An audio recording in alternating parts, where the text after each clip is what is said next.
Stop the cap. Hold on. I'm not done. Let him cook. Doing a little bit more research. After abolition in the United States in 1865, there was a significant demand for labor, particularly in agriculture, construction, and burgeoning industries. Several factors influenced the decision to bring in immigrants. Number one, labor shortages. The end of slavery left a substantial gap in the labor market, especially in the southern states where plantation agriculture was heavily reliant on slave labor, which with that, all they did was just create vagrancy laws. Number two, economic growth. The Industrial Revolution was transforming the American economy, creating a need for a large and flexible workforce. Immigrants were seen as essential to fueling this American expansion. Again, more capitalist incentives.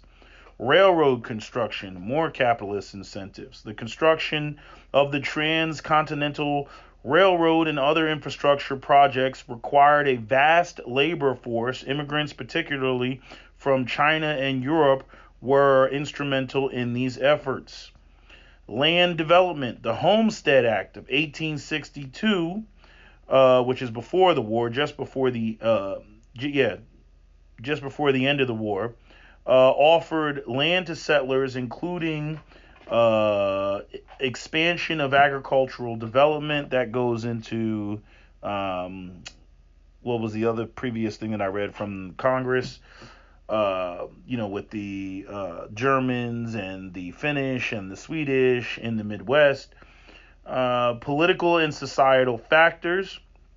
There was a belief in the American ideal of being a melting pot, providing opportunities for those seeking a better life. No, they just want to see. You hear the propaganda in that? They just wanted their cheaper labor.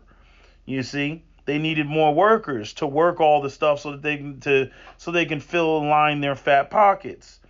It's always a melting pot when they need more people. You ever notice that? Yeah, America's a melting pot when they need more cheap labor. Political and social factors. There was a belief that the American ideal of being a melting pot and providing opportunities for those seeking a better life. Additionally, various political and business interests advocated for immigration to support economic growth. You see, you can't have a growing economy if you're not making a whole bunch of babies. Plus, you can't forget the fact of all those white men that died during the Civil War, right? Put a nice little dent in the population, right? Labor cost. Immigrants were often willing to work for lower wages. Oh, there it is. Often work for lower wages than native born workers. Yes, bring the immigrants in so we can pay them fucking peanuts, which was attractive to employers looking to minimize labor cost. Drop the mic, drop the mic, drop the mic. See, and y'all running around talking about cultural shit. Oh, it's because their way of life is so different from ours and we can't get along and America's supposed to look this way because this is what was sold to us when we were maintaining the system of apartheid and a racial hierarchy due to slavery. Now that that's over, oh, America is a melting pot because we're no longer operating on that system. We're operating on anybody. Come on, come on. Yes, as many as you want. We only have 10 seats for a job here, but oh, look, there's 20 of you all. So, race to the bottom. Whoever's willing to work for the lowest wages, guess what? You get a job. You get a job. And you get a job, even though you can't support your fucking families on the type of wages we're given. Oh, as a matter of fact, how about we don't pay you in real dollars, we pay you in script? How about that shit? And then you gotta buy all your shit from my shitty ass store with overpriced goods, and then I tell you about how you can pay me back over time, then I charge the fuck out of interest on your ass, and then And then you bitch and you cry and you complain because, you're not making enough money, and then you go on strike. And then I go and I get the fucking Pinkertons because I can always hire half the poor to kill the other half, and I bring their asses in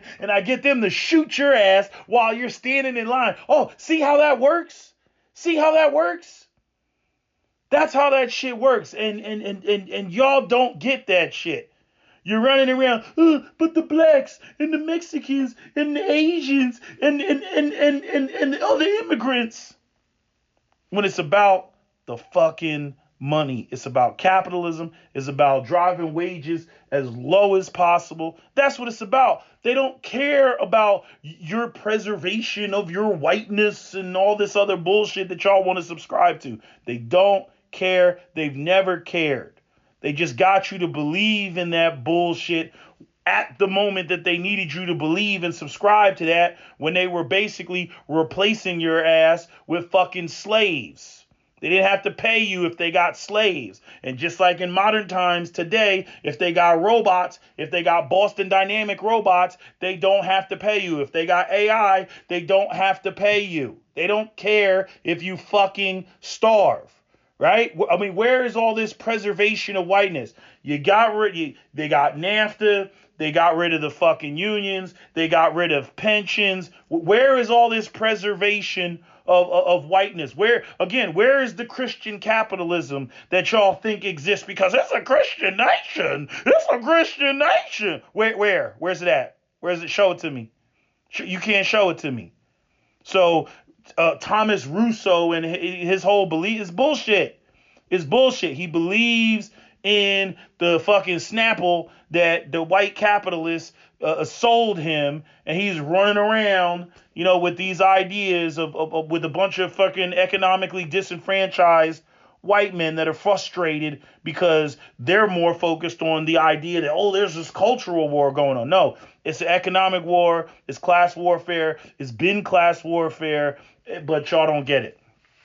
Anyway, now I'm done. That's my video. SWP out. Don't forget to comment, share, like, and subscribe.